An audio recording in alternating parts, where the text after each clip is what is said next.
code again. Okay, now, so that's firewall.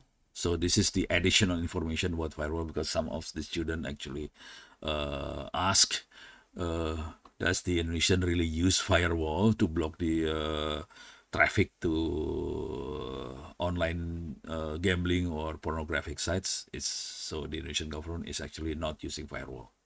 Okay, now we continue to secure shell and secure copy. Uh, Let me do the do some example here. Especially the SSH is normal. It's you can use your let me do some. Okay, we can use the window. What's that? Window Linux subsystem, something like that. So we can use very similar command. Okay. Okay. So normally in Linux, we can use this one, SSH, the username, and the IP address, 90. So I can log into remote machine using that command. In Windows, we can use the same command like that. Clear. We use the same command like this to log into remote machine on the current Windows command line interface. I see people can use that one.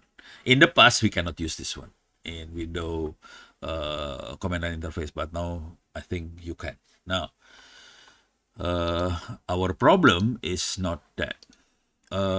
We can change the port number of the machine to different port. For example, this is the least, the minimal setup to make your machine safe, because the normal port number is 22. If we want to make a safe configuration, we need to change the 22 into different number, for example. So I will log into my laptop. This one is not my laptop. This one is my PC. So I will log into my laptop. I will not log into my server because it's more dangerous.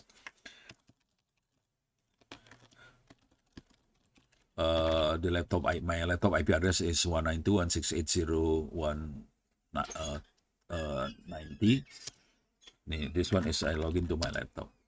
It's called Dell. It's a Dell laptop. Okay, I can do this. I can log in using this command, or I put this one, P22. P is port number 22, and then I can do the same thing. Okay, because the port number used by my laptop is 22 now. I can change the port number using by adding the not adding, by editing the configuration. The configuration is in this file. Okay, SSH. Let me change to SSH. Okay. So within the /etc/ssh folder, you have this one, sshd config. The rest is SSH host and so on. It's basically for client. This one is for the server configuration file. So SSHD is the server configuration. We can change the SSHD config into different port. For example, this one is 22. I can change into, for example, 22, 42, for example. If you want to make it more difficult to guess, you can use any number you like, but I think the maximum is 5-digit. So we can use 4-digit or 5-digit. So the maximum is something like that. Okay, now I have to restart the SSH. Restart. Okay, now I cannot log in now. This one will not work. So, oops, it works. How come it works? It's not supposed to be working. It's not supposed to be working. How come it works? Assets D port 22. Let me see if it is this guy that's creating a problem.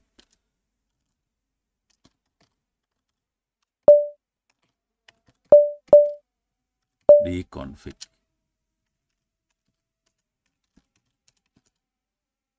Nothing.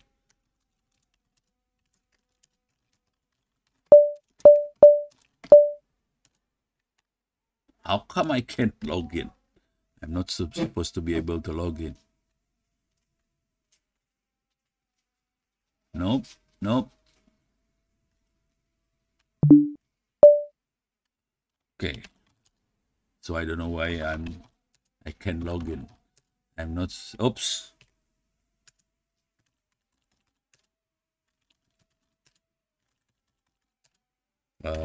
Clear slash, let me restart again. Assets, restart.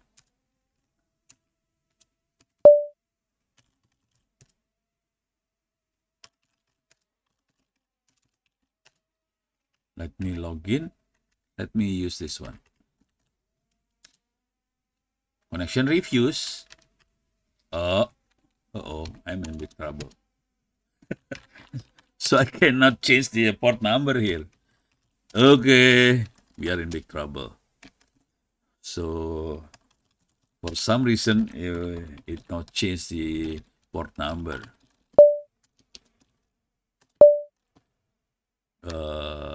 SSH, SSHD.config. How come? I don't know. To be honest, I don't know why it doesn't change the port number. It's supposed to be as simple as this. Maybe it's different.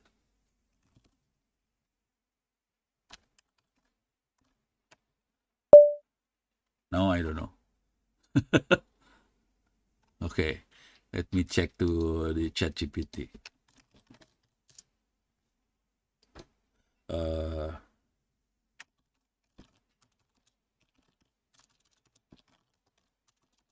Configure port SSH port 22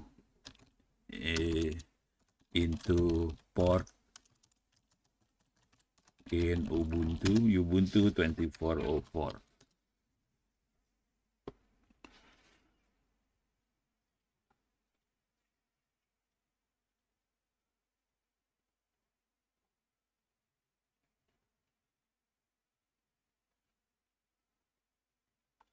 Oh, let me do it this way.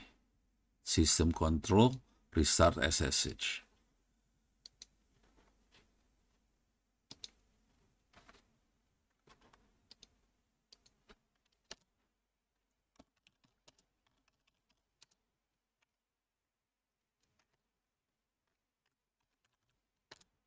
Nope. I don't know. Doesn't work now.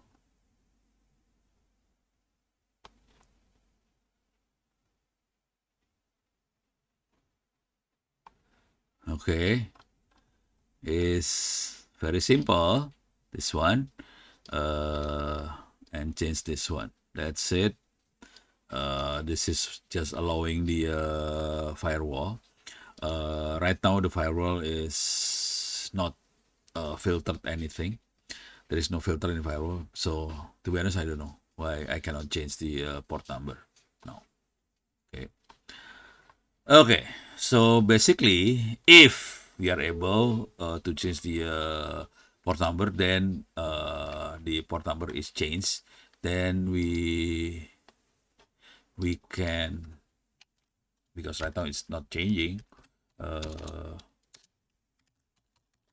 Then basically we can check all the connection using the log here.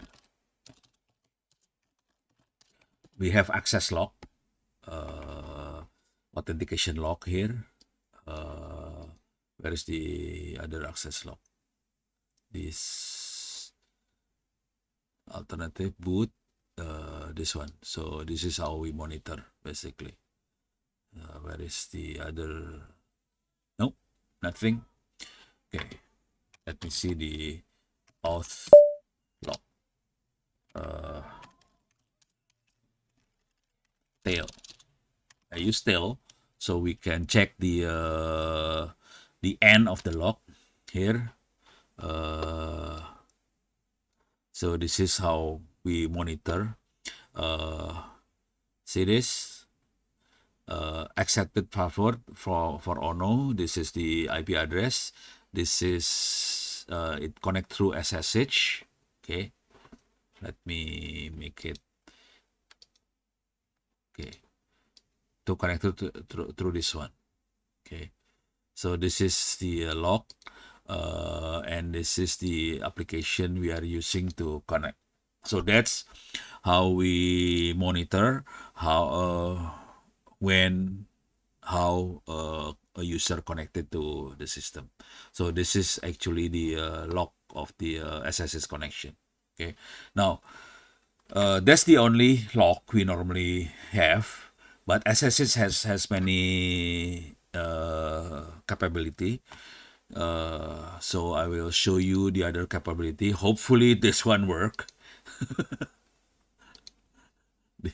The previous one is not working, so hopefully this one work. Let me see if it works. Okay, I don't need this one, so okay. We can do automatic login.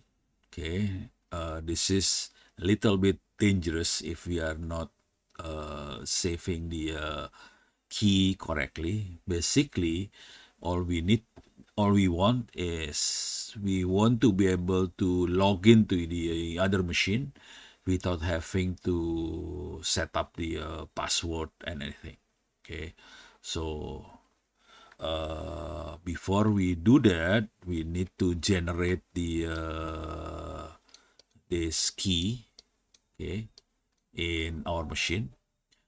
We need to set up the ID, the public key in this folder, and then we can copy the public key to remote machine, and then we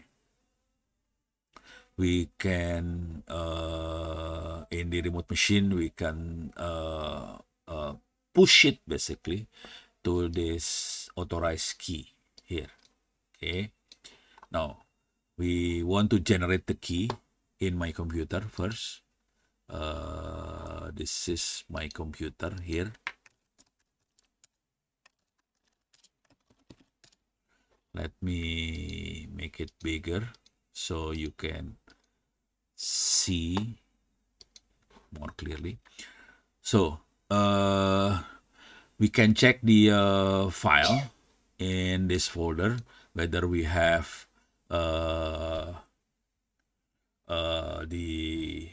this file id dsa.public. Okay, .ssh. Okay, so there is no file called id dsa.public. Okay, so I need to change the permission of .ssh to 700, the folder. Okay, change the permission of the folder .ssh to 700, and then I generate these two key SSH generate key. Enter the file which to save the key, so it will save to .ssh id underscore dsa. Enter. If we want passphrase, we can enter passphrase, but this one is empty, no passphrase. Same, enter. So it's generated. So it's saved in id.dsa.public. Okay. Now we do the same for RSA.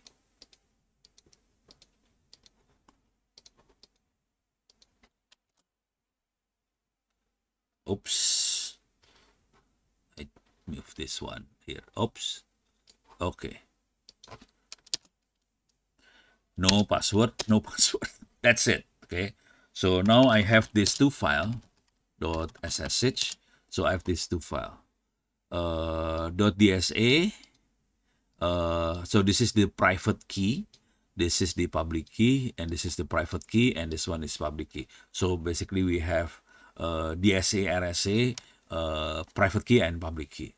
We need to copy the public key to the other machine. So we need copy this two .pub to the other machine. All we need to do is, let me see the cheat. So basically I copy these two file to the remote machine. So the remote machine will be my laptop. So I will copy, secure copy, and this is the laptop there. Okay, Ono at 192.168.0.130.190. See, I'm still using password right now, RSA. So I copy only the public key. Don't send the private key. Okay, that's very dangerous. So the private key is our only key that will identify our computer. So this is only the public key we send to the remote machine. So those two already sent to the remote machine. Let me check. Let's see this there. Where is it? This one and this one. So I have the two key there.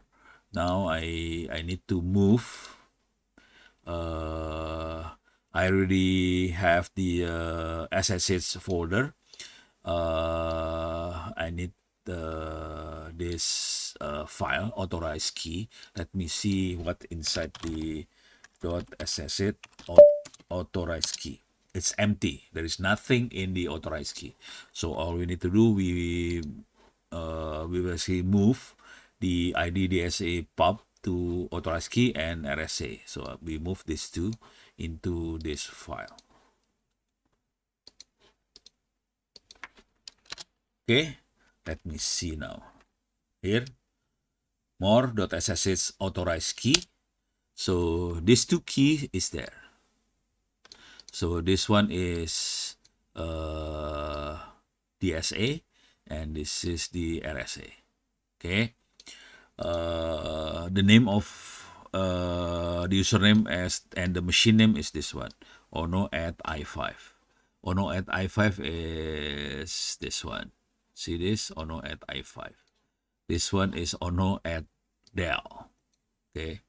Now, can we log in without password now? Yes, you can actually.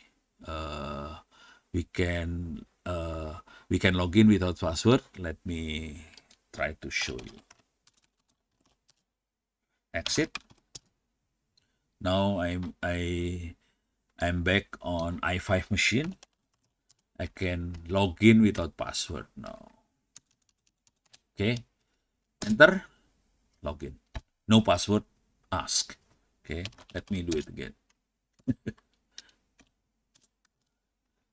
Clear. So it's not magic. So I can log in without password. Okay. So basically we need to generate in a public key and we can copy the public to the other end and then we can log in without password. Okay. Now having this kind of approach setup, can we run command remotely? Yes, you can run command remotely. For example, we can run, we can run remote command like this. But I will not do that. I will do something like this. Okay. So basically I add the command here. So for example, I can do some oops, wrong. Okay, For example, I type ls. So I want to ask the list of file in the home directory on the other machine. Okay, just ls and then show the list of file of the home directory. For example, I want to see for example, ls documents. Okay, so it will show you the file in this document. Okay, for example, I want to see the this particular file, top blocks.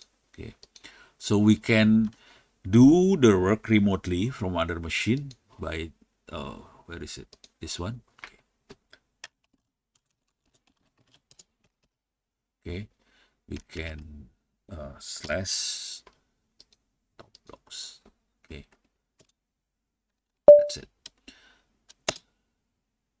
Oops, not ls, more, not more. Okay, see, I can see the source code of that particular Python file. Okay, so we can do something like that remotely. Okay, so that's this is source code to for playing with GNU radio, and we can create our own radio using computer basically. So this is for having fun. Okay, now that's so we can log in automatically. The other thing that will be interesting is we can forward the screen of remote machine to our machine. This is remote display. X forwarding is basically for forwarding remote display to our machine. Let me do something like that. So remote display, X forwarding, we need to type this one. Okay, X out. This is X authentication list of our display. Let me see in that must be in okay.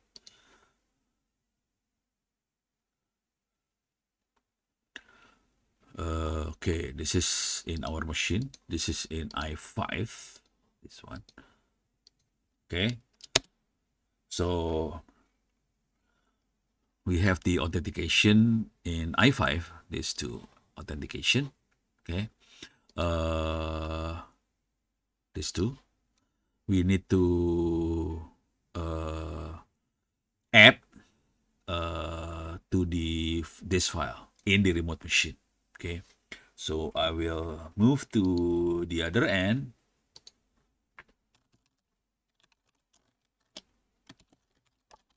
$190. Okay, clear. Now I need to edit this file, X authority. I think I don't have that file right now. X. Nope. I have to generate the file. I have to create the file first. So this one, I touch.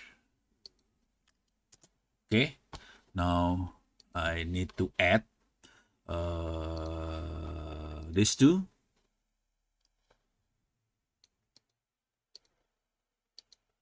Okay. Using this command here. Oh, not these two, only one. X out add. So basically only one. I need to add one. This one only. The upper one. I need to add it here. X out add. Okay.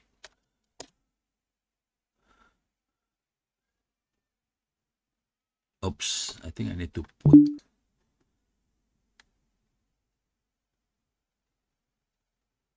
Okay. How come? Let me see. I think I have to do something here.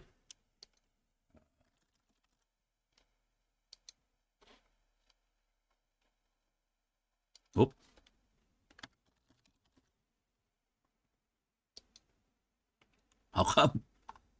I think I have problem here. Okay. I need to add. If doesn't work, I need to ask ChatGPT then. Okay. Because this is a bad display name. This is bad display name. Oh, sorry. Oh, sorry. Where is it?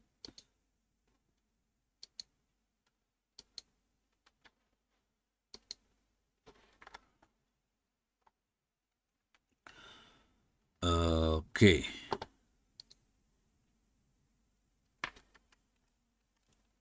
Let me see if I...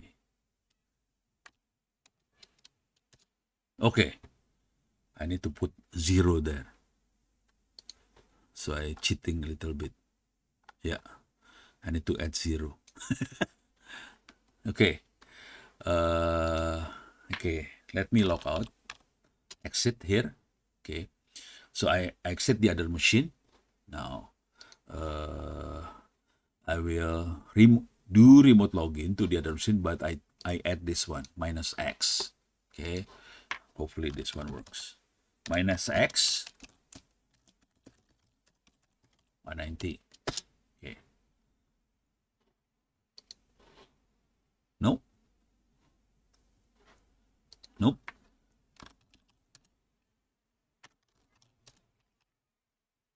Doesn't work. No. Forwarding request fail on channel 0. Okay. What's the channel number? I don't know. That's the problem. I don't know. I don't have the channel number. Now, it's failed in channel 0. So this is, it tried to forward the screen of the other machine, but the channel number is not correct. So I don't know the channel number now. Bad display name.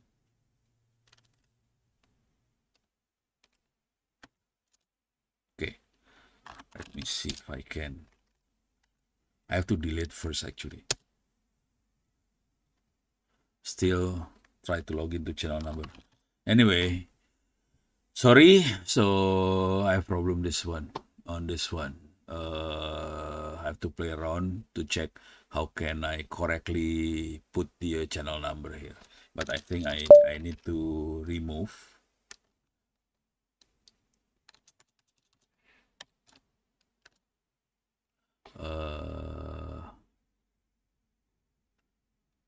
is there any delete or something?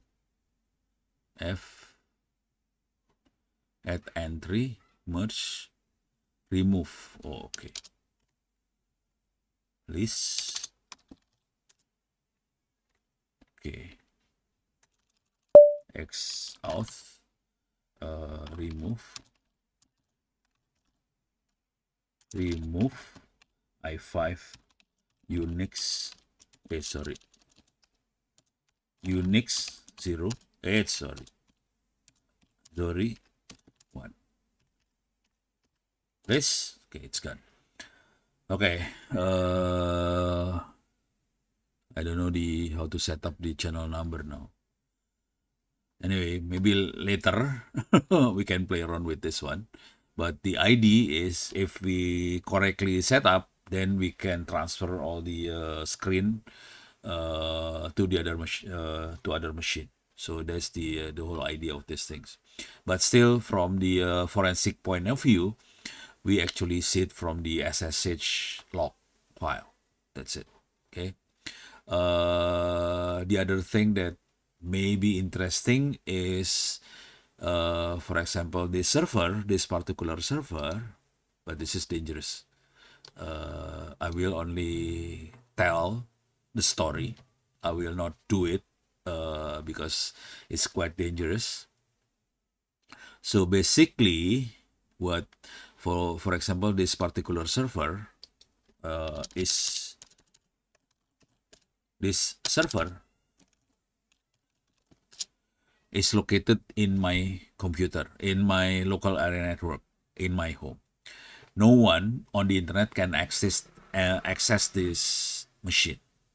If we want people on the internet access this machine. That means we need to expose this IP address to the internet. Okay, how can we do that?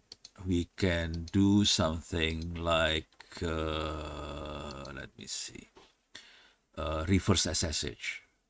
Okay, we can do reverse SSH. So basically, we put our, so this is my server is 192.168.0.90, this one 21. People on the internet have to go through the network address translation with which is my routers to the server. How can we expose this thing to the internet? We need to set up reverse SSH to this public IP address. The problem is right now, the public IP address, if the router has public IP address. Right now, the Indonesian provider, they don't have public IP address on the user router. For example, I will show you, this is the my router at home. I can log into the router here.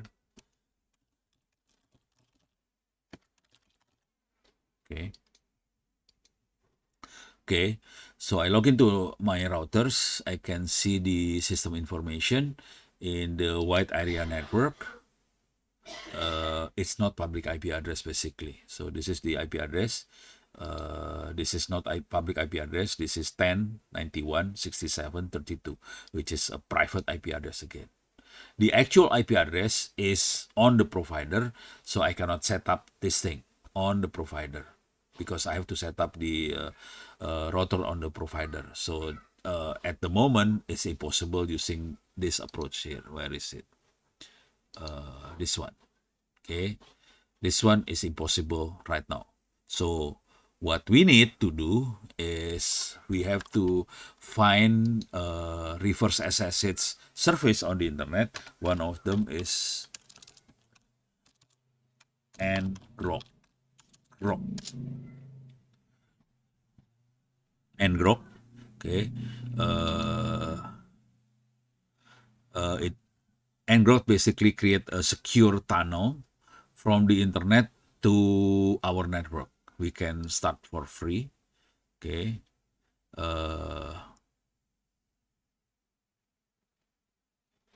What is this? Home Hero. Okay, it's loading right now. So let me see if I can find some documentation in my wiki. ngrok. Okay, this is how to set up ngrok in Ubuntu. So basically we need to install ngrok in Ubuntu, and then we can download the script and then install it. Okay, now to run ngrok, basically we need to have the authentication token from ngrok. Okay, and then we can activate using this command here. Okay, so basically if we connect, we can if we set up something like this, if someone connect to our domain on the internet, ngrok will redirect the traffic to our machine. Okay, let me see. Wow, it's not working. It's very slow. Wow, it's very slow. So the key is this one. We need to have authentication token from ngrok. It provides free token, but the problem, if we use free token, the domain name will be something.ngrok.com, something like that. And then, so people basically browse to something.ngrok.com, and then ngrok will redirect the traffic to our local website here. Okay, to this website. If we do something like that, basically we will see the in the forensic term, we can see the connection in the Apache log file. Okay, so the Apache log file we can check in it. Sorry, not this one. Okay, slash var log Apache, this one. So we can see the connection in access log, but this access log will be international traffic from the internet because we open the connection through ngrok. So basically we have a tunnel between our server and ngrok, but I need to install the ngrok script first here. So we need to install this one basically, then we can do something like that. Okay, so we can type this one, but I don't have the token right now. Okay, I can sign up. I can sign up using Google. So hopefully this one works. Hopefully, I don't know. Okay, I forgot the password. Maybe I can use this one. I hope I know the sign in. Continue. Okay, seems to be working. I accept, create account in ngrok. Use authentication. Oh, I need to use authenticator apps or enter this one. Okay, this is getting difficult, so I need to do some authentication. If I succeed in do this kind of authentic, I need to install this one actually, authenticator apps, and then I need to authenticate using ngrok here. If it is, hopefully, oh, I can skip. Okay, let me skip. Okay, got it. Okay, I escape now. Yeah, because this is just to give you some example. Share local apps without deploying. I want to testing webhook on local, or share local app before select role. My role is basically where hobbyist. Student hobbyist, building for fun. Why are you interested in ngrok? This one. Okay. Production development. Continue. So I access the dashboard of ngrok. I need to get token. This is the token. Okay. This is the I need to add this one, ngrok config locally in my Ubuntu. I need to add this one, and I can add the ngrok YAML. Need to go token here now. Oh, see this one, show the token. See, this is the token. I have to copy paste and put it in the actual comment. That's it. Okay, this is how to install ngrok using apt. This is how to set up the our website to listen to this port. That's it. It's not that difficult actually. It's quite simple. It's look difficult. Oh, this one use the Amazon AWS.com. Okay, or use Snap. I normally use this one, Snap, and this is the configuration file. That's it, and it's ready. Okay, that's it, and it works. Okay, as simple as that actually. Then our website will be exposed to the internet, and people can access our website from the internet. Okay, that's reverse SSH, but from the from forensic or cybersecurity point of view, we can see the process in the log file, and then all the communication actually between ngrok and our server is done through tunnel SSH, so it's encrypted. Okay, as simple as that. Okay, now this one done. Any questions so far? Let me see. No question. Okay. Okay, this one is okay. ngrok is okay. Fail to ban is basically,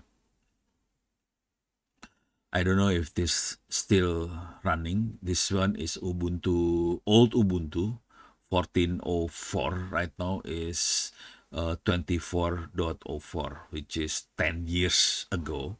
I'm not sure if this one's still working. So if you like to play around with this, you can set fail to ban, and then we can set up a jail or something. This basically we set up basically we set up jail condition for bad clients when they fail to authenticate correctly. The default set is 10 minutes. So if you do the authentication incorrectly, then the system will put you in jail. You will not be able to log in for 10 minutes. So we have to wait for 10 minutes. After that, then we can try again. Because most of the attack is basically trying to use different password. If we are not using this one, this is maximum retry is 3, and then they put jail for 10 minutes. So we can do something like that, okay, using this. And then it will mail to this email, okay. So we can check which user is in trouble, okay. If there is a user in trouble, we can revoke the account if it is, or we can ask the user to change their password. Okay, to change their password is actually very simple. We can do something like this. Okay, let me see if there is, where is it? This one.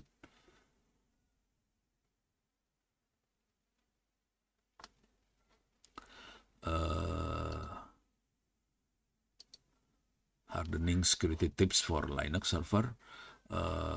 We can ask user to change the age of the password. So change 8 minus the 0 for certain user. So basically it will ask the user to change the password when it's login again. But this is dangerous. If the one that login is a hacker, that means this particular hacker will be able to change the other user password, or we can force the user to use certain password. So we can do that as well. Okay. Okay. So that's basically on SSH. Okay. Let me go back to the class here. So we fail when we want to forward the X window.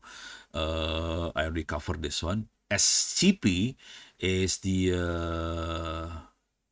application for copying file on top of the SSH. So we have a secure connection, basically tunnel between different machine. We can copy one file to, or one folder to, or one file from one machine to another using this command. It's very simple actually.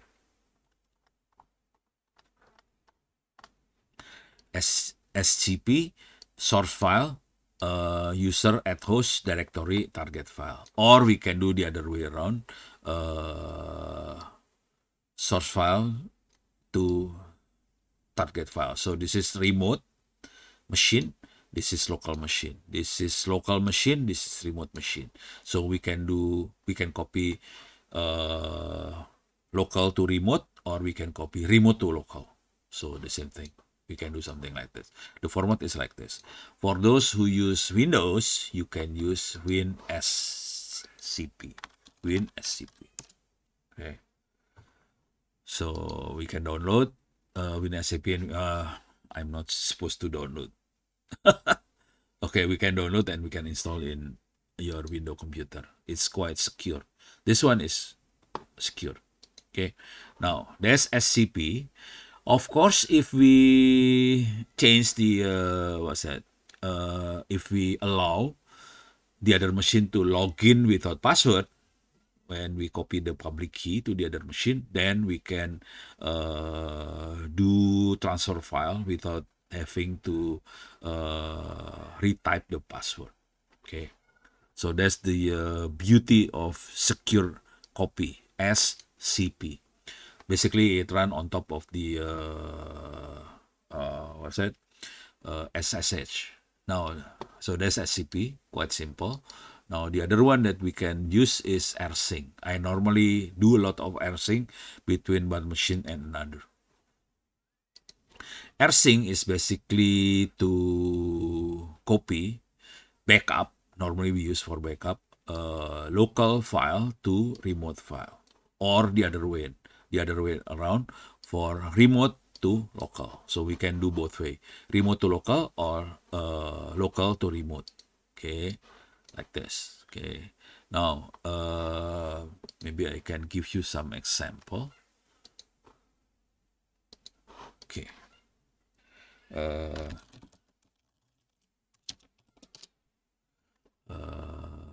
Let me see if I can do something like this.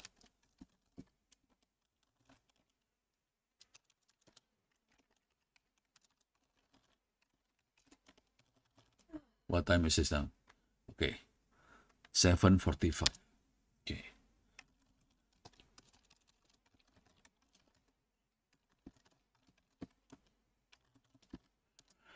So I set up a folder called test in the server.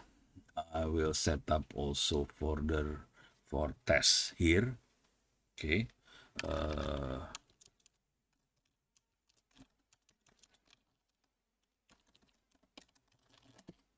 Okay.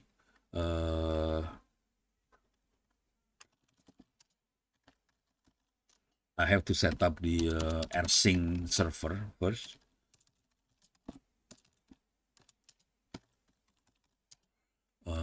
Let me set up the rsync server on the server side. For example, this is the server side. Let me see if there is rsync here. Default.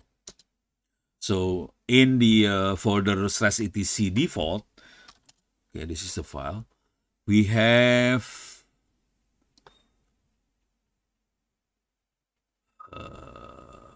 this one here, rsync. Okay, let me see. Okay, this is rsync. It says this is the default configuration. rsync is not enabled. It right now false. I can change into true. That means rsync is true. Okay, it's enable. Okay, now I need to set up the so this particular file is under /etc/default. Okay, the name is rsync. I have to enable that first, and then the actual configuration file, we have to create the configuration file. There is no configuration for rsync right now. syslog. There is no rsync. There is no rsync. Okay. I can have some. I can cheat a little bit. So basically, I need to change the configuration file /etc default rsync enable true, and then we need to create /etc rsyncd.conf. Okay, so I can set up this one. Okay, it's empty right now. I can change I can add this. The program ID file is /var/run/rsync_d.pid. The maximum connection is 5, so only 5 computers simultaneously can, or 5 connections simultaneously can connect to the server. Use change root, yes. User ID is nobody, group ID is no group. Okay. Okay. Now I need to set up the name and redirect this particular name to certain path of my server. So I will do something like this. Put it here. Okay. Now I use the I called it the folder test, and the path is actually home ono test. Okay, let me see if it's there. Home ono test. Okay, it's there, but empty, nothing there. Okay, but the folder is available. I just press tab key, so it's there. Okay, so the configuration is fixed. The name of this particular path from rsync is called test. Okay, now I restart rsync server. Rsync restart. So rsync is very important if we want to backup many files from the server. The good thing with rsync, it will copy only if there is difference in the file. Okay, so for example, we have 1,000 file in a server, and we change only one file. If we secure copy, we cannot differentiate between the one that we already copy and the one that we have not copied yet. So in rsync, it will keep track every single file between these two machines, and it knows which one is different, which one is not available in the other end. So we only copy the one that different. If we have same file, it will not copy anything. Okay, so that's how I synchronize. Basically, this one will synchronize file in one machine to another machine. Okay, let me see if I can do something fun with this one.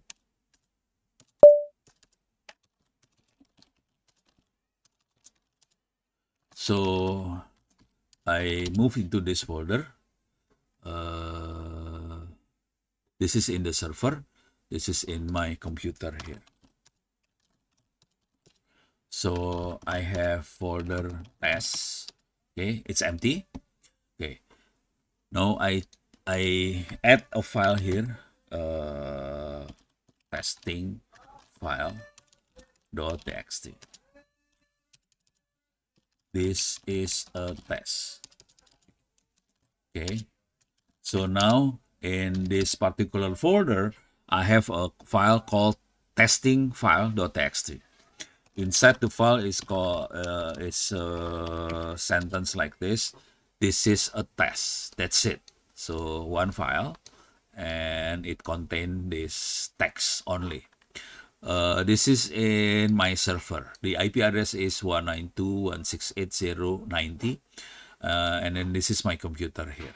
Okay, let me see if I can rsync, update, recursive, rsync the IP address of the server 90/test. Where this particular test coming from? This particular test coming from the configuration of rsync.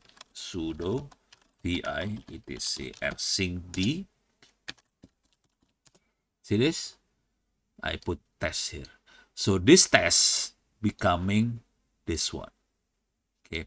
So all I need to do just type put the IP address the name of the folder. This folder is this actually map into this folder /home/ono/test. Okay. Star.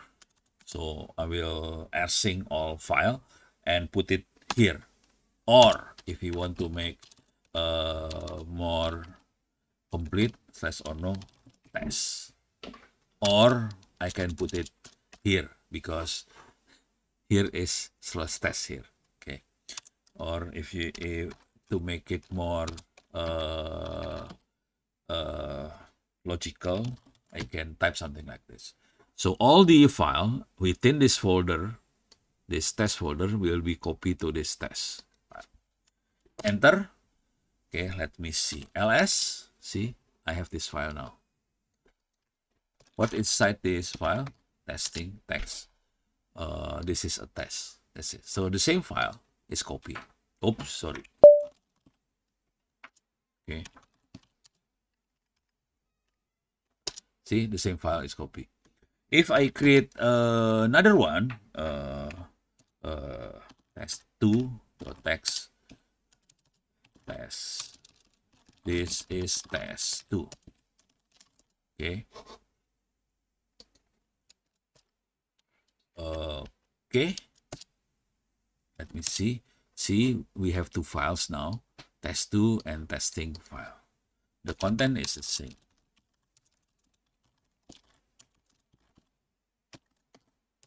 Okay, so it's there. If we change this one, I can 3. Okay, so within more test2.text is this is test3 now. Let me see this one. Clear. This one is still test2. Okay, let me rsync. Okay, let me see. So it's changed to this one. So as simple as that. The file is very small, so you cannot see the difference between these two. But if you have to synchronize a lot of file, I will go into my file server. This is my file server actually. Let me make it bigger. Okay, this is my file server. cd var data library to books cybersecurity. A lot of file here. So you can see this, lot of file here. If you want to check how many megabyte here, you can use du. Du is this usage cybersecurity. Okay, so I have 29 gigabyte. If I use copy, it will take quite a long time to copy 29 gigabyte.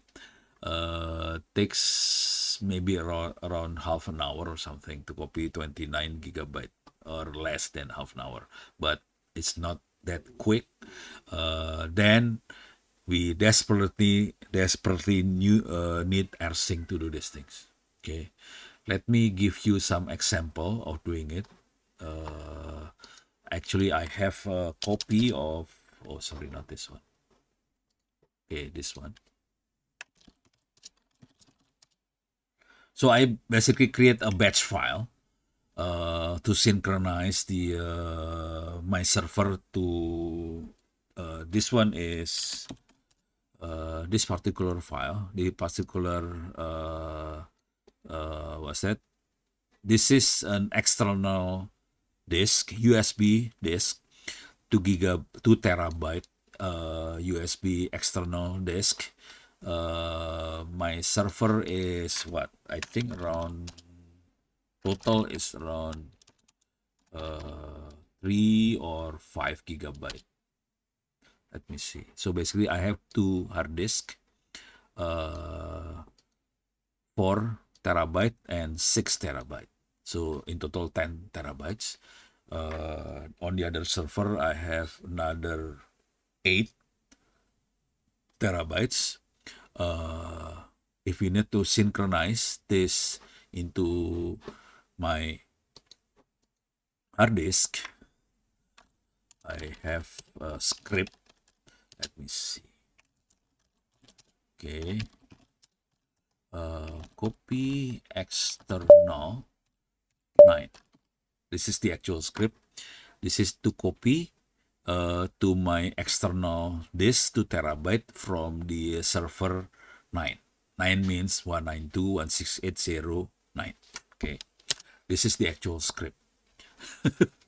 A bit complicated, but it's not that complicated actually. So basically, I need to, if the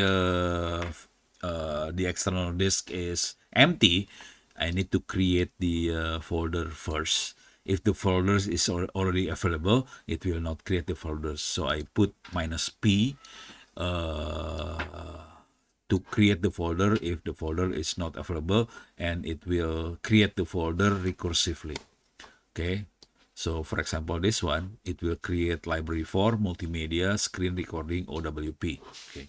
So you can create the folder using this one. Now this one, it will rsync certain, so I have the folder called data.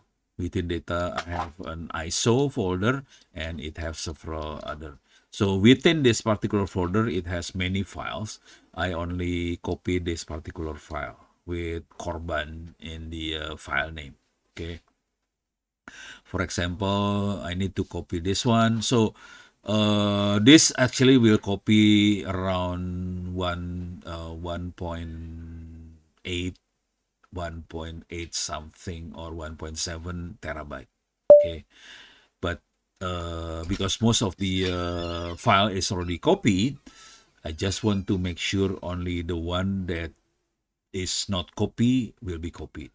Okay, so I have a lot of file here, and then I will copy it. So basically, I create a shell script, and then I will run the shell script like this: copy external 2 terabyte from server number 9. Put it on the background. That's it. It's run. Let me see how it works. See this? Oh, sorry. See this? It's still making directory. Okay. Let me see what happened now. See this? It copy any folder with data in front of it. Okay. Let me see what else that is. See, it's changed now. Anything with network, because actually one folder has a lot of file, but because the file's already copied, it will continue to different folders. Okay, so as simple as that. That's how I synchronize my USB external drive with my server. So it will synchronize the file, the folder, and everything. So and all my data will be copy. So I have the copy of my data. So basically my data is in this this folder document. So I synchronize all my data between my computer and my laptop, and also on the server. So all my data is copy, all backup. I have the 2-3 different. Actually, I have one. For this particular data, I have 2 copy, and for the library, I have 2 as well.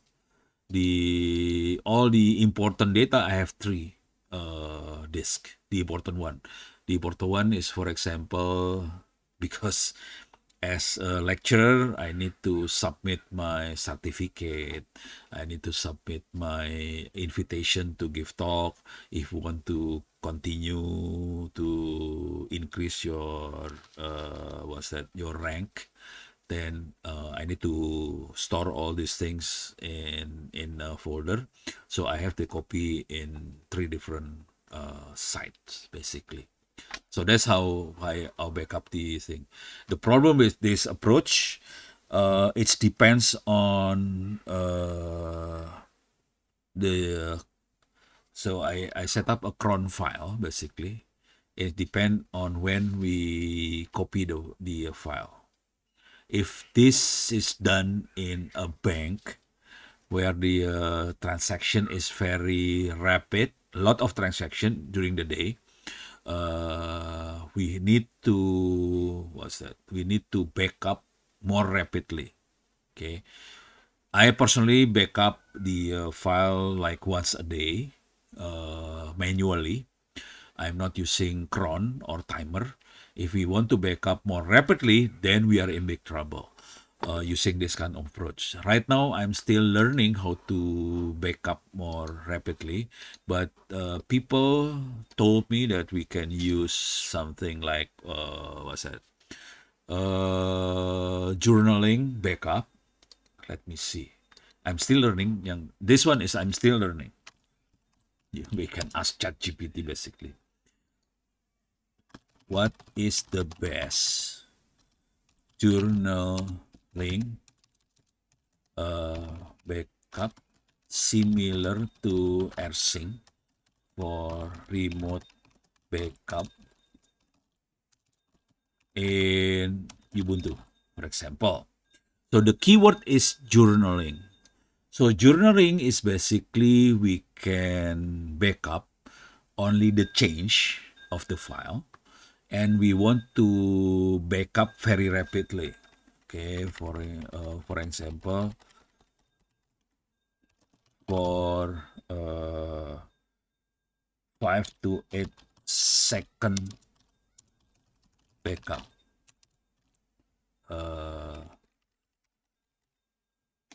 Backups. Okay, so for every 5-6 seconds there will be a backup. So that brutal the backups. We can do something like this. This one is I'm still learning. Okay, for near real time, every similar as sync but journaling, your best option are okay. No, not cron. Restic with cron. Okay, or system D timer. Why fast duplicate data, work over SSH, SFTP. So we need to backup using SSH because it's we need a secure connection, and to run using system D timer or a loop with 5 sleep 5. Sleep means sleep. 5 means 5 seconds. Okay. The other one is AirSync with iNotify. Real-time file change detection. Okay. Lightweight native for most system, good for fast sync. No snapshot journaling is mirroring data but doesn't store history. That's okay sometimes.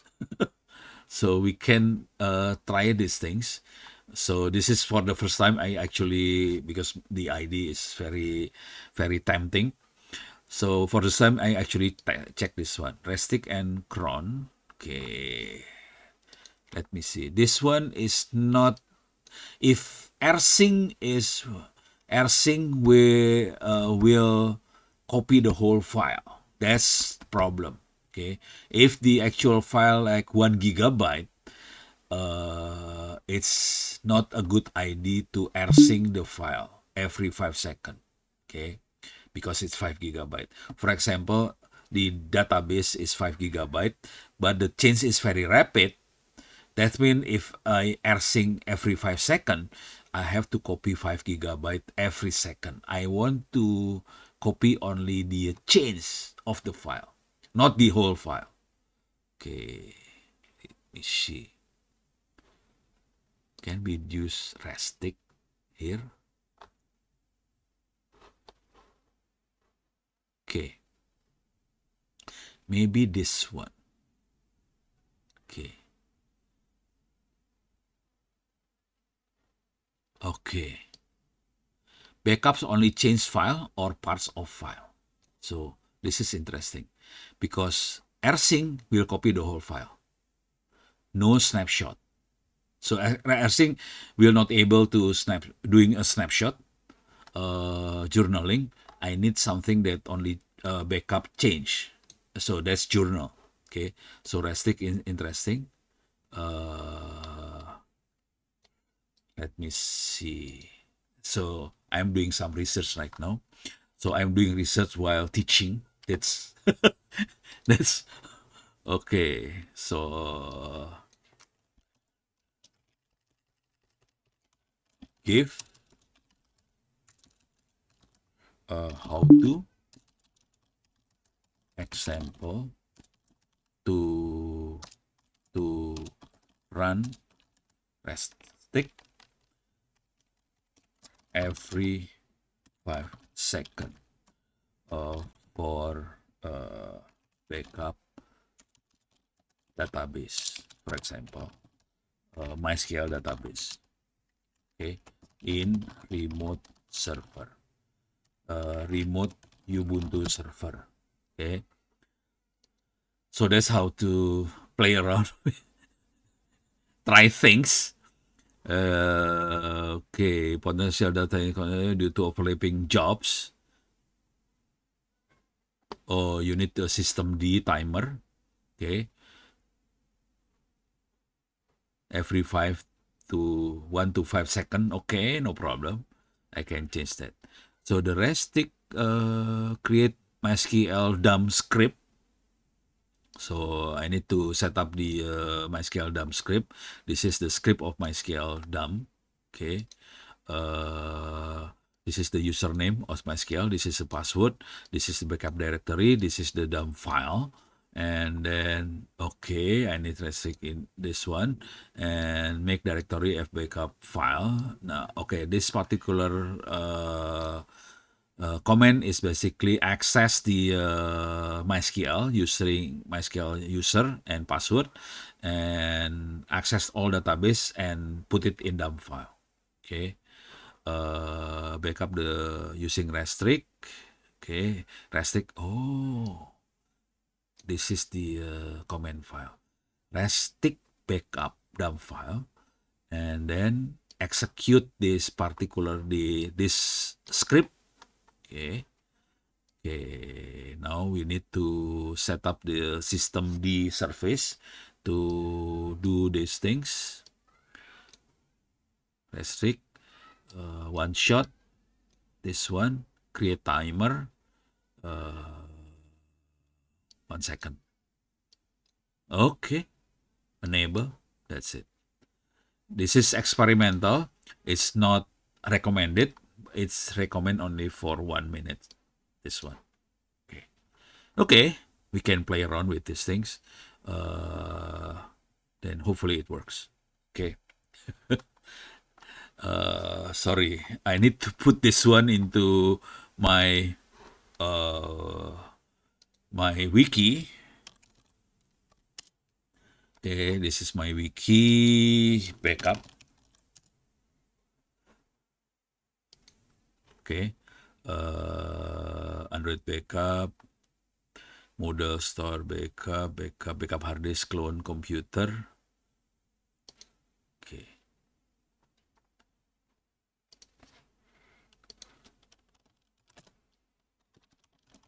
Backup Restic. That's how to play. That's how to play around with.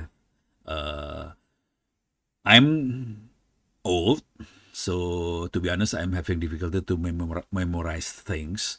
The easiest way to memorize things is to put a note of your findings in wiki. Then this is what I'm doing. See? Of course, I need to change the formatting because this is the formatting for Google Docs basically. It's good for Google Docs, but not good for wiki. Okay, for example, this just give you example. What do I need to, for example, I need to put this one. I have to change this one. Now I normally change this one using this. Okay.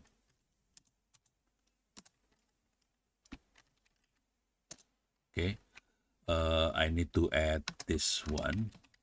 I will do some of the editing. I will not do all the editing because it will take time. That's it. Okay. So I have to do the rest maybe later. But basically I get the ID now. So there is an application called Threadstick that see this. So the layout is still not good. I need to change the layout so it's more readable on Wiki. See this? This is not good. Okay, I have to change that. Okay. Any questions? No questions? Let me see for next week. I hope there is no problem for next week. So AirSync is okay. AirSync is completed. Where is it? So I complete this one. So next week we will play around with VPN. Okay, but I think I will focus on this one, OpenVPN. This is more dangerous. PPTP is normally used by Windows, and it's not good because it rely on plain text authentication. It use username password. The username password is available using plain text, so this is more dangerous.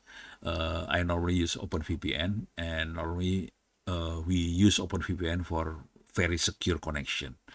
Okay, we can also connect different network using OpenVPN. So if we want to connect different local network to a different machine, we can use OpenVPN to connect different sites. So for example, we have, for example, Ministry of Foreign Affairs, they have a data center in Jakarta, and they have a local area network in Washington. They have local area network in, for example, in Canberra, in Singapore, and so on, in different embassies. They can create a huge, big, wide area network using OpenVPN. So each network can talk to each other over a tunnel, secure tunnel, using OpenVPN like this. Okay. OpenVPN is much better if we use on Linux. I don't know if it will be stable in Windows. So normally we use OpenVPN for the in routers, so connection between routers, secure connection between routers. Okay. Hopefully we can try these things next week. This will take time. I maybe fail during the experiment because it's not easy. This one, to be honest, it's not easy. So the probability to fail is quite high on this one. So we will try OpenVPN next week. I think we cover many of the subject already. Okay. Thank you very much. 2016 now. Stop sharing, and thank you. See you next week. Thank you, sir.